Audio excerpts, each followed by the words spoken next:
Hi, my name is Patrick Swain, and I'm a law student at the University of Missouri Kansas City School of Law, and I'm one of the 5 members who construct the resource guide. I hope that the guide helps to enable you to make an impact in your community. The purpose of this tutorial is to teach you how to submit a property violation or service request online, navigating to the 311 system. And I'm also going to show you how to search for the status of your request using the links located on that website.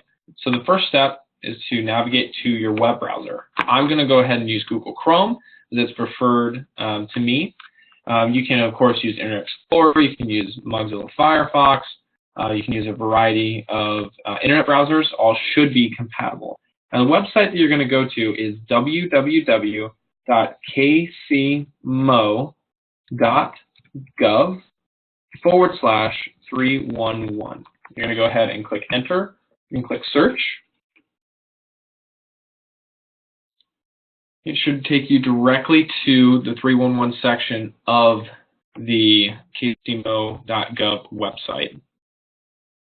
Now, we're going to go ahead and click on Online Form, and that's going to go ahead and bring you to the screen. Now, the first step in reporting an issue actually begins before you even go online. The first step is simply information gathering. You want the location of the issue, the length of time the particular issue has been this way, or when you first noticed it, and if you can or are comfortable with it, take a picture of the issue and have in the photo something in the background that indicates where the issue is. I'm going to go ahead and show you an example of a picture that would suffice. Now, the individual that took this photo, as you can see, there is some illegal dumping that occurred here, and they included the house number right here. So the person processing your request will be able to look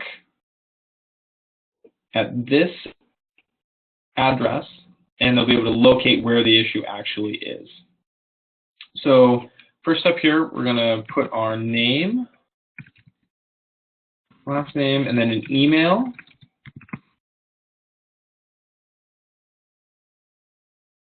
And then you're going to confirm that email address by putting it into that box there, and then you're going to include your phone number. The next area that we come to is this box here. You can check yes or no. Now, this is going to add your contact information to the case. It's our best practice that we do go ahead and include our contact information into the service request. What this is going to enable you to do is you're going to receive email updates as to what the particular issue is and when it moves from work group to work group, and as well as when it is completed. So we're going to go ahead and click yes. You do have the ability to submit this issue anonymously by selecting no. However, we do suggest and recommend that you go ahead and include your contact information to the service request. The next box that we come to is the I want to report box. Now, this drop down is going to be the first thing that the person sees when they're processing the request as to what is actually going on with your particular request. I'm going to go ahead and select trash. Now, this is where you want to put where the address occurred. So I'm going to go ahead and make up an address. Now we're going to go ahead and do a description of the particular issue. As you can see here, there's actually a 300-character max. So we want to be as specific and as concise as we can, but we don't want to leave out any essential details that the reviewer would need in order to process your request properly and get it to the proper work group. So we're going to go ahead and create a description here. So we're going to do trash outside of an abandoned structure. And we're going to go ahead and attach that photo that I referenced earlier. So the process for doing this is we click on Choose File, and then it's going to go ahead and bring you to your screen here. What you're going to want to do is you're going to want to go to where you saved that photo. So for me, it's on the desktop. So I'm going to go ahead and click Open. That's going to put it in the queue for you to attach the image to your service request. Now, the next step is to click Upload File. Uploading file is what actually attaches it to the service request. If we don't click upload file, then the image will not be attached to the service request. The last step is we're going to go ahead and click submit form. Once you submit the form, it'll bring you to another page, and that has your service request number. You want to take this number down so you can follow up on your service request.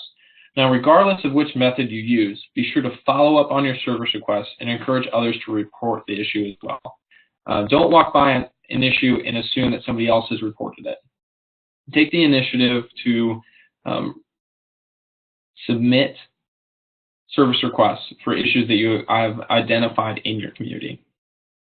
Now, if we jump back to the page here, you can see that there are several other ways that you can look at your service request and how you can look it up.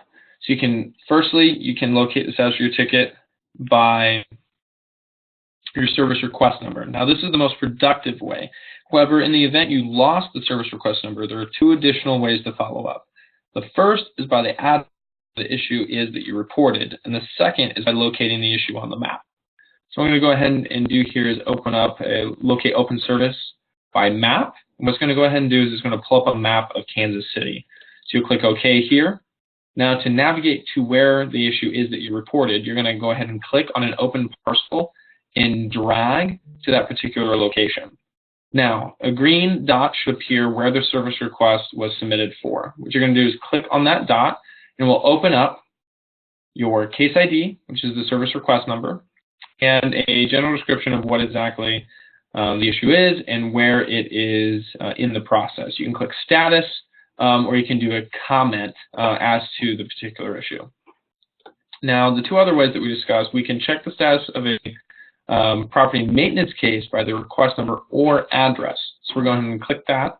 And now this is going to be a case ID field. This is where you would input your service request number, or you can enter in the address of where the particular issue is. So this isn't going to be your address. This is going to be the address of where the issue is that you reported. The last way that you can keep track of your service requests is doing it by the request number. The request number is going to bring you here, and this is that case ID field, which we went ahead and we saw by the address. You're going to enter in the service request number here, click search, and then that will pull up details of the service request. This is the end of the tutorial. I would like to thank you for taking the initiative to better your community and for using our guide. We hope it is as beneficial as we had envisioned it would be.